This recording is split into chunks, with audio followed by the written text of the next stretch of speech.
নমস্কাৰ বন্ধুসকল, মই এই চেনেলটো আচলতে বনাইছিলোঁ কিছুমান সৰু সৰু ষ্টৰী আপোনালোকক শুনাম বুলি, কিন্তু মোৰ কামৰ কিছুমান অসুবিধাৰ বাবে আজি প্ৰায় এমাহ হৈ গ'ল মই আপোনালোকক কোনো ভিডিঅ' এই চেনেলটোত আপলোড কৰিব পৰা নাছিলোঁ।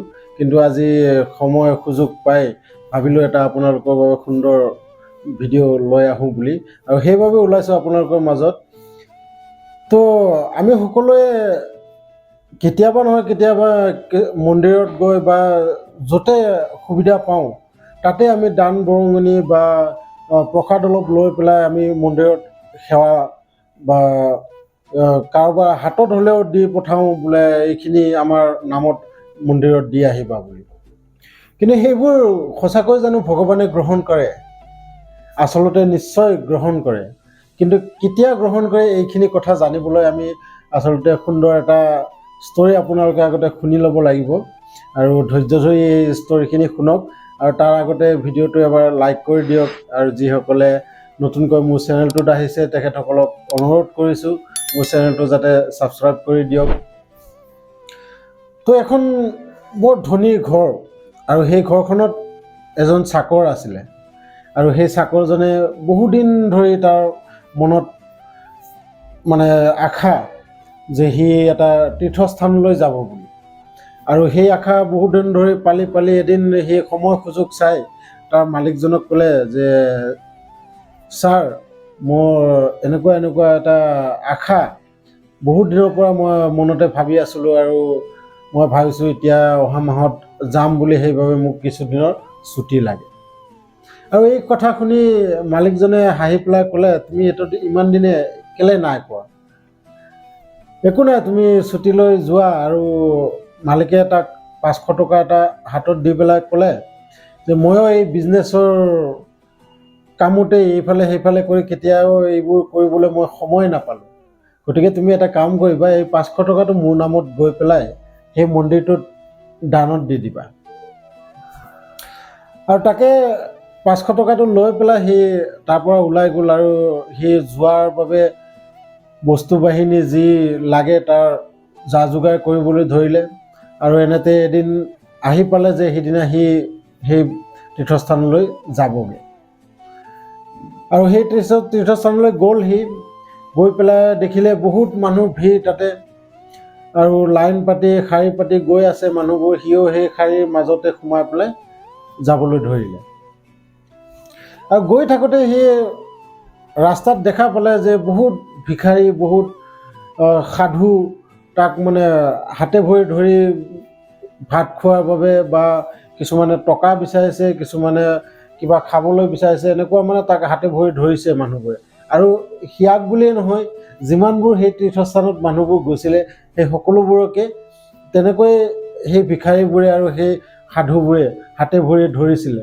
কিন্তু কিছুমানে ধৰ বেগৰ পৰা আপেল এটা উলিয়াই দিছে, কিছুমানে প্ৰসাদ অলপ উলিয়াই দিছে, আৰু কিছুমানে ধৰক পইচা 10 টকা দি গৈছে।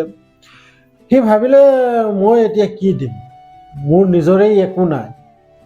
পিছত সিয়াৰ মনত পৰিল যে সেই মালিকজনে তাক 500 টকা এটা দিছিলে,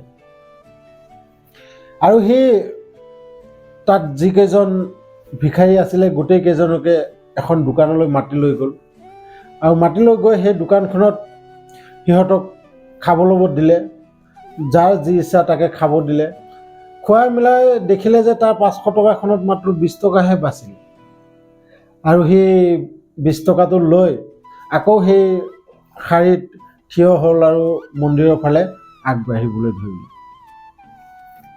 কিছু সময় পিছত সেই মন্দিৰত ভিতৰত সোমাল, আৰু সোমাই পেলাই সেই মন্দিৰত দৰ্শন দিলেহি।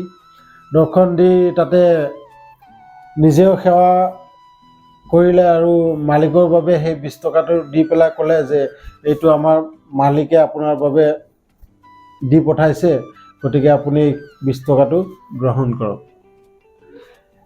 এনেকৈ সেৱা কৰি সেই মন্দিৰৰ পৰা ওলাই আহিল।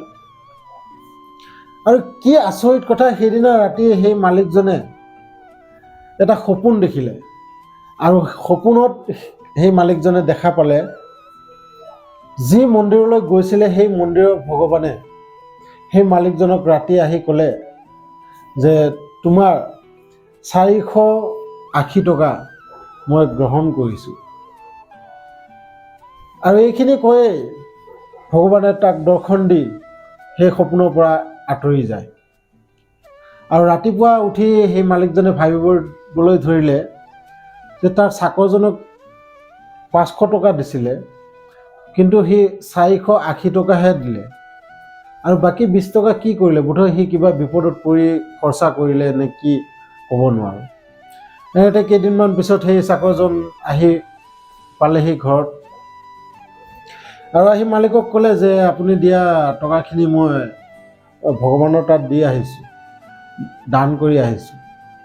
আৰু এই কথা শুনি মালিকজনে সুধিলে যে 20 টকা তুমি কি কৰিছা? এই কথাখিনি শুনাৰ লগে লগে চাকৰজনে বৰ আচৰিত পালে, আৰু আচৰিত পালে মানে মালিকক লগালগ সি সুধিলেই যে আপুনি কেনেকৈ গম পালে? তেতিয়া মালিকে সকলো কথা ক'লে, সেই সপোনৰ কথাখিনি ভাঙি ক'লে। কোৱাত সেই চাকৰজনেও ক'লে যে আচলতে মই 480 টকা সেই ভগৱানৰ তাত নাই দিয়া। 480 টকা আচলতে মই দিছিলোঁ তাত যিবোৰ ভিক্ষাৰী আছিলে, যিবোৰ সাধু আছিলে, তেখেতসকলে ভোকত পিয়াহত তাত বহি মানুহৰ তাত ভিক্ষা মাগি আছিলে, আৰু তেওঁলোকক মই লৈ গৈ এখন হোটেলত খুৱাই বোৱাই দিছোঁ, আৰু তাৰ বিল হৈছিলে 480 টকা। আৰু সেই 480 টকাৰ পৰা যি 20 টকা বাচিছিলে, সেই 20 টকাহে মই ভগৱানৰ তাত দি আহিছোঁ, আৰু সেইখিনি চাগে ভগৱানে গ্ৰহণ নকৰে।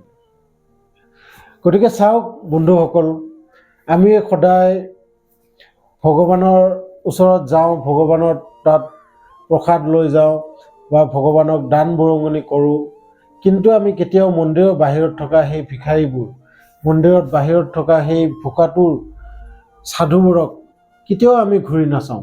আমি সেই প্ৰসাদবোৰ আকৌ ঘৰলৈ উভতাই লৈ আহি আমাৰ ঘৰৰ ওচৰৰ পাজৰৰ মানুহবোৰক বিতৰণ কৰি দিওঁ, কিন্তু সেই সাধুবোৰক বা সেই ভিক্ষাৰীবোৰক কেতিয়াও আমি অকণমান দান বৰঙণি নকৰোঁ। আমি ভাবোঁ সেইবোৰ ভিক্ষাৰী। আচলতে ভিক্ষাৰী কোন?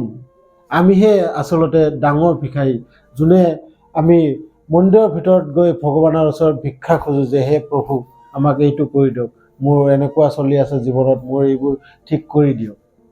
কিন্তু সিহঁতে জানে যে মন্দিৰৰ ভিতৰত গৈ ভিক্ষা খুজিলে একো নাপাব, আৰু সেইবাবেই সিহঁতে আমাক মানুহবোৰক ভিক্ষা খোজে। আৰু এইটো হৈছে ডাঙৰ কথা।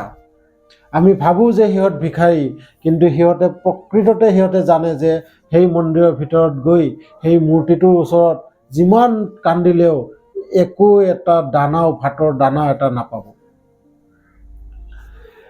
গতিকে সেইবাবে সেৱা শুশ্ৰূষা কৰিলে আমি যিবোৰ গৰীব মানুহ, যিবোৰক মানে দৰকাৰ, সেইবোৰক সদায় সহায় কৰিব লাগে, সেইবোৰক সদায় দান বৰঙণি কৰিব লাগে, সেইবোৰক সদায় খুৱাব লাগে। গতিকে ভিডিঅ'টো ভাল লাগিছে যদি লাইক কৰি দিব, আৰু লগতে যিসকল মোৰ চেনেলত নতুনকৈ আহিছে আপোনালোকক আকৌ এবাৰ অনুৰোধ কৰিছোঁ চেনেলটো ছাবস্ক্ৰাইব কৰি দিব।